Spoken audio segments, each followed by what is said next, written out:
Hi, this is Dr. Schwartz, and welcome to another video podcast. Today I want to talk to you a little bit about sleep, or lack of sleep, or insomnia, sleep deprivation.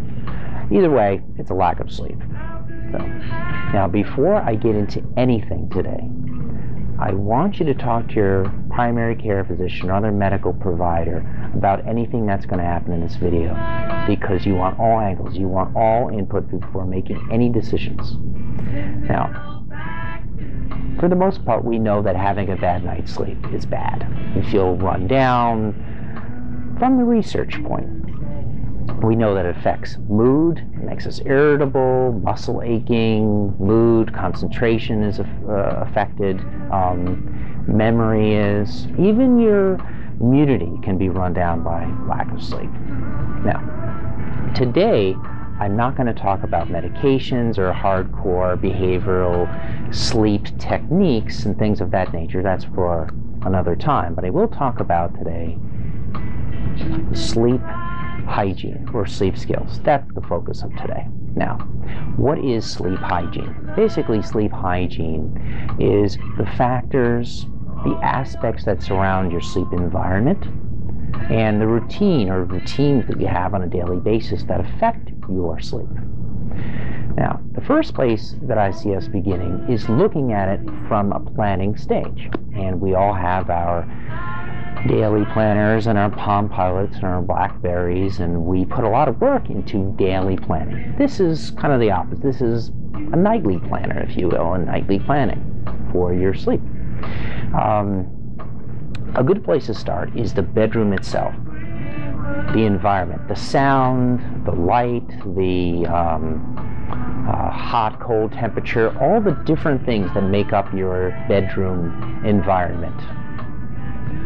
And little things too. I had a situation not long ago where someone's dog was snoring, and they found out that that was the aspect of their environment that was the problem. And there are things that are changeable and unchangeable, and you have to factor these types of things in. And be very attentive to what may or may not be affecting your sleep. Okay. So the next factor is what you're doing in the bedroom. You got to be careful, especially when you're not getting a good night's sleep, of things like reading in bed and watching TV and those kinds of things, exercising in the bedroom. Maybe those things might be okay if you're sleeping properly. You have no problems with your sleep. But the research shows what's best is to just use the bedroom for sleep or sex, just those things alone, without anything else. So again, bedroom environment, and then what you're doing in the bedroom are two things that you want to factor into your sleep hygiene. Now we're going to talk about routine, 3 different things. Before you sleep, during sleeping, and then after you're sleeping. The first thing is before, and that could even start way before you're even thinking of sleeping. And that could be when you get home and things like that. How close is your dinner to when you are going to be going to sleep? How close is exercise before you go to sleep? What about the kids? How do they affect your sleep? Again, what's their routine? Generally speaking, the 3-hour mark is what to shoot at. Try to start winding down 3 hours before bed, making sure everything, dinner, exercise, all that stuff, putting the kids, if you can, all of those things before the 3-hour mark, and trying to give yourself the winding down time. And what even is your winding down time? What's that routine? You have to factor that in as well. So that's before. During is what happens if you wake up during the night, having a plan for that too. Do you just stare at the ceiling just with your own thoughts, and you will get wrapped up into those, and of course that increases your anxiety level, which is, again, we'll talk about it in another video session. But what do? So generally speaking, the research, after 20 minutes or 30 minutes, you get up and you find a pre-planned place to go to. You don't be fumbling in the dark and tripping over things, and of course that'll wake you up even more. You want a pre-planned place to go to. And what you're going to do there is something very, very boring. You got to be careful about the internet and those things. That'll just keep you going. Even light levels will be a factor in there. So something very, very boring, like a really boring book. And to see when you're tired again. Again, just an example of sleep hygiene.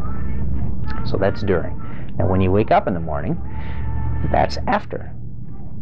So are you going to make your bed? What are you going to do to make the next night easier on yourself regarding sleep and sleep hygiene? So that's all kinds of, how do you set up the room with a thermostat, those kinds of things. So again, we had the bedroom itself, what you're doing in the bedroom before you go to sleep, the plan during your sleep, and then how you set it up after. What you're trying to do, the goal here is to make or create the best conditions for your sleep each night. And that's what sleep hygiene really is. That's your nightly planner. Now again, just to finish up, those other aspects of the thoughts, behaviors, and emotions, and those techniques, and those things we'll cover in another video session. Okay? And again, this is Dr. Schwartz, and I just want to wish you a wonderful day and a wonderful night's sleep, and we'll talk soon. Bye-bye.